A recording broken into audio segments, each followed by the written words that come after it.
আজকে আমাদের আলোচনা বিষয় হচ্ছে মুসলিম উম্মার মৌলিক কিছু বৈশিষ্ট্য। মুসলিম উম্মার মৌলিক কিছু বৈশিষ্ট্য নিয়ে আমরা কথা বলবো কোরআন ও হাদিসের আলোকে। আল্লাহ যদি তৌফিক দান করেন সবাই বলে আমিন। আল্লাহ পাক রব্বুল আলামিন এই মুসলিম উম্মারকে আল্লাহ পাক রব্বুল আলামিন অত্যন্ত মহব্বত করেন। আল্লাহ পাক রব্বুল আলামিনের হুকুমে এই মুসলিম উম্মার সৃষ্টি হয়েছে। আল্লাহ পাক রব্বুল আলামিনের হুকুমে এই মুসলিম উম্মার চলন বলন, আল্লাহ পাক রব্বুল আলামিনের হুকুমে এই মুসলিম উম্মার কর্ম পরিচয়, আল্লাহ পাক রব্বুল আলামিনের হুকুমে এই মুসলিম উম্মার জীবন ধারণ, বেঁচে থাকা এবং মৃত্যুবরণ করা, তার পাশাপাশি পরকালীন জিন্দেগিতে হাজির নাজির সকল কিছু আল্লাহ পাক রব্বুল আলামিনের হুকুমে হয়ে থাকে। আল্লাহ পাক রব্বুল আলামিন এই মুসলিম উম্মার অনন্য চারটি বৈশিষ্ট্য কোরআনে পাকে তুলে ধরেন। যে এক নম্বর হচ্ছে মুসলিম উম্মা আল্লাহর মুখিতা হয়ে যাবে, আল্লাহর প্রতি মুহতাজ হয়ে যাবে। আর দুই নম্বর হচ্ছে মুসলিম উম্মা মধ্যম পন্থা অবলম্বন করবে। তিন নম্বর হচ্ছে মুসলিম উম্মা দাওয়াতি কার্যক্রমে অংশগ্রহণ করবে। চতুর্থ নম্বর হচ্ছে মুসলিম উম্মা সদা সর্বদা কোরআনের পরিচয়ে এক থাকবে, একতা থাকবে। এই হচ্ছে চারটি তাদের প্রধান বৈশিষ্ট্য। আর এই চারটি প্রধান বৈশিষ্ট্যের আলোকে কোরআন ও হাদিসের আলোকে কিছু কথা বলার চেষ্টা করব। আল্লাহ যদি তৌফিক দান করেন সবাই বলে আমিন। আল্লাহ পাক রব্বুল আলামিন আমাদেরকে মুসলমান পরিচয়ে এই পৃথিবীতে বিচরণ করা, এই পৃথিবীতে চলাফেরা করার তৌফিক দান করেছে। আল্লাহ পাক রব্বুল আলামিন জানান যে আমরা আল্লাহর মুহতাজ কিভাবে হয়ে যাই, আল্লাহর হুকুম হাকাম কিভাবে আমরা পালন করি। আল্লাহ পাক রব্বুল আলামিন পবিত্র কালামুল্লাহ শরীফে সূরা মায়েদার 3 নম্বর আয়াতে জানান, আল ইয়াউমা আকমালতু লাকুম দীনাকুম ওয়া আতমামতু আলাইকুম নি'মাতি ওয়া রাদিতু লাকুমুল ইসলাম দীনা। রব্বুল আলামিন জানিয়ে দিলেন, আজকে তোমাদের জন্য তোমাদের দিনকে পরিপূর্ণ করে দিলাম, অর্থাৎ তোমাদের দিনকে শত শত হাজারো নিয়ামত দ্বারা পরিপূর্ণ করে দিলাম। আল ইয়াউমা আকমালতু লাকুম দীনাকুম, তোমাদের দিনকে আজকে পরিপূর্ণ করে দিলাম। ওয়া আতমামতু আলাইকুম নি'মাতি, এবং আমার হাজারো নিয়ামত রাজি তোমাদের দিকে দাবিত করলাম। এই মুসলিম উম্মার জন্য আল্লাহ পাক রব্বুল আলামিন কত সুন্দর কথা বলেছেন যে হাজারো নিয়ামত রাজি, অসংখ্য নিয়ামত রাজি এই মুসলিম উম্মার জন্য দাবিত করবেন। ইসলাম দীনা, এবং আল্লাহ পাক রব্বুল আলামিন আমাদের জীবন চলার পাথেয় হিসাবে, জীবন চলার উপকরণ হিসাবে দিনকে নির্বাচিত করেছেন, ইসলামকে নির্বাচিত করেছেন। সুবহানাল্লাহ। ইসলামকে আল্লাহ পাক রব্বুল আলামিন আমাদের চলার মাধ্যম, চলার পাথেয় হিসাবে, জীবন ধারণের পাথেয় হিসাবে, পারিবারিক জিন্দেগি হিসাবে, সামাজিক জিন্দেগি হিসাবে সর্বক্ষেত্রে ইসলামের বিধান দিয়ে ইসলামকে কমপ্লিট কোড অফ লাইফ, অর্থাৎ একটি পূর্ণাঙ্গ জীবন বিধান হিসাবে আমাদের সম্মুখে উপনীত করেছেন। সবাই বলি সুবহানাল্লাহ।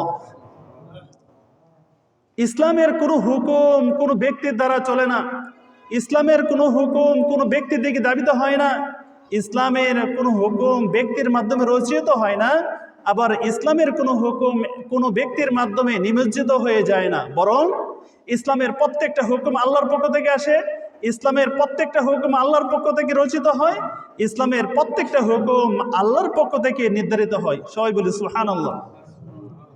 আর এই পৃথিবীতে এমন কোনো ধর্ম পাওয়া যাবে না যে ধর্মের রচয়িতা, যে ধর্মের বিধানদাতা, যে ধর্মের হুকুমদাতা, যে ধর্মের আপনার সৃজনকারী আল্লাহ পাক রব্বুল আলামিন।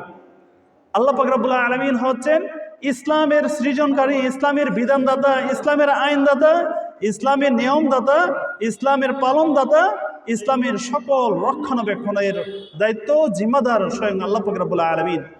আর আপনাকে আমাকে আল্লাহ পাক রব্বুল আলামিন সেই ইসলামের দিকে ধাবিত করেছেন। এটা আল্লাহ পাক রব্বুল আলামিনের পক্ষ থেকে বড় এক নিয়ামত প্রাপ্ত হয়েছে।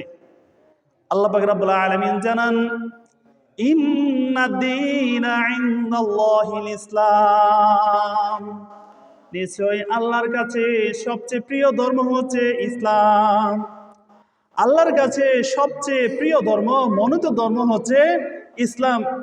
অর্থাৎ ইসলামে ষোলকলায় পরিপূর্ণ করিয়া আল্লাহ পাক রব্বুল আলামিন আমাদের মাঝে প্রেরণ করেছেন, আমাদের মাঝে ধর্ম হিসাবে দিয়েছেন। আর ইসলামের সম্পূর্ণ নিয়ন্ত্রণকারী আল্লাহ পাক রব্বুল আলামিন। সবাই বলি সুবহানাল্লাহ। ইসলামের কোনো হুকুম কোনো ব্যক্তি রচিত করে নাই। ইসলামের কোনো হুকুম কোনো ব্যক্তি কেন্দ্রিক চলে না। ইসলামের কোনো হুকুম কোনো ব্যক্তিকে সন্তুষ্ট করার জন্য চলে না। কারণ হচ্ছে, যারা ইসলামের আনুগত্য পোষণ করবে, যারা ইসলামকে মেনে নেবে, যারা ইসলামকে জীবন চলার পাথেয় হিসেবে গ্রহণ করবে, তারাই সফলতা লাভ করবে। যে ইসলামকে আল্লাহ পাক রব্বুল আলামিন আমাদের জন্য জীবন চলার পাথেয় হিসেবে দুনিয়াতে পাঠিয়েছেন। আর যারা এই ইসলামকে মেনে নেবে, তাদের অবস্থা কেমন হবে? আল্লাহ পাক রব্বুল আলামিন জানিয়ে দিলেন যে এই ইসলাম হচ্ছে আল্লাহ পাক রব্বুল আলামিনের মনোনীত ধর্ম। অর্থাৎ পৃথিবীতে আল্লাহ পাক রব্বুল আলামিন হাজার হাজার কোটি কোটি মানুষ সৃজন করে প্রেরণ করেছেন, আর তাদের কিছু সংখ্যক মানুষকে ইসলামের দিকে ধাবিত করেছেন। আর তন্মধ্যে আমরাও সেদিকে আছি ইনশাআল্লাহ। আল্লাহ রাসূল সাল্লাল্লাহু আলাইহি ওয়াসাল্লাম এই ইসলামের ব্যাপারে জানান, আমরা গত জুমায় হাদিসটি বলেছিলাম, যে ব্যক্তি মাঝে তিনটা বৈশিষ্ট্য থাকবে, ওই ব্যক্তি ঈমানের স্বাদ পরিপূর্ণভাবে হাসিল করবে। এর মধ্যে এক নম্বর হচ্ছে আল্লাহকে রব হিসেবে পেয়ে সন্তুষ্ট হতে হবে। দুই নম্বর হচ্ছে ইসলামকে দিন হিসেবে পেয়ে সন্তুষ্ট হতে হবে। তৃতীয় নম্বর হচ্ছে মুহাম্মদ রাসূলুল্লাহ সাল্লাল্লাহু আলাইহি ওয়াসাল্লামকে নবী হিসেবে পেয়ে সন্তুষ্ট হতে হবে। যে ব্যক্তি এই তিনটা কাজে সন্তুষ্ট, ওই ব্যক্তি ঈমানের স্বাদ পরিপূর্ণভাবে হাসিল করবে। সবাই বলি সুবহানাল্লাহ। সম্মানিত উপস্থিতি, এখন আমাদের চিন্তা করতে হবে, আমরা কি আল্লাহর দেওয়া বিধান, আল্লাহর দেওয়া আমাদের চলন রীতি, আল্লাহর দেওয়া আমাদের কথন রীতি, আল্লাহর দেওয়া আমাদের নিয়ম নীতি, আল্লাহর দেওয়া সকল বিধানগুলা আমাদের পছন্দ হয় কিনা, আমাদের এদিকে মনোযোগ আছে কিনা, আমাদের চিন্তা করতে হবে। যদি আমরা আল্লাহর দেওয়া বিধানে সন্তুষ্ট হয়ে যাই, তাহলে আমরা ওই ঈমানের স্বাদ পেয়ে যাব। তাহলে আমরা কি করব? আল্লাহ পাক রব্বুল আলামিনের নৈকট্যভাজন বান্দা হতে পারবো। অন্যথায় মন চাহি জিন্দেগি করে, রব চাহি জিন্দেগি না করে আল্লাহর নৈকট্য হাসিল করা আদৌ সম্ভব হবে না। কি বলেন, সম্ভব হবে? আদৌ সম্ভব হবে না। কারণ আল্লাহর দেওয়া বিধান একদিকে, আমি গেলাম আরেক দিকে। আল্লাহর দেওয়া বিধান এই দিকে, আমি পদঙ্ক অনুসরণ করলাম, শয়তানের পদঙ্ক অনুসরণ করলাম। অথচ আল্লাহ পাক রব্বুল আলামিন বারবার নিষেধ করেছেন যে, হে ঈমানদারগণ, তোমরা শয়তানের পদঙ্ক অনুসরণ করো না, নিশ্চয়ই শয়তান হচ্ছে তোমাদের প্রকাশ্য শত্রু। আল্লাহ পাক রব্বুল আলামিন রাসূলুল্লাহ সাল্লাল্লাহু আলাইহি ওয়াসাল্লামের মাধ্যমে এই কথাটাই জানান যে আমাদের ইসলামকে জীবন চলার পাথেয় হিসাবে পেয়ে সন্তুষ্ট থাকতে হবে। আল্লাহ পাক রব্বুল আলামিন অন্যত্র জানান, ওয়া কাযালিকা জাআলনাকুম উম্মাতাও ওয়াসাতা। আল্লাহ পাক রব্বুল আলামিন জানিয়ে দিলেন, আমি তোমাদের জন্য একটি উম্মত সৃজন করেছি, আর তোমরা সেটা কি করবা? ওয়াসাতা, আর তোমরা জাতি হিসাবে প্রতিষ্ঠা লাভ করবা। অর্থাৎ তোমাদেরকে যে ইসলাম ধর্ম দিয়ে আমি প্রেরণ করেছি, আর এই ইসলামকে তোমরা পালন করবা, ইসলামের হুকুমগুলো মানবা, ইসলামের আদেশগুলো মানবা, ইসলাম যেদিকে নিষেধ করেছে ওই জিনিসগুলা থেকে বিরত থাকবা। থাকবো ইনশাআল্লাহ? ইনশাআল্লাহ।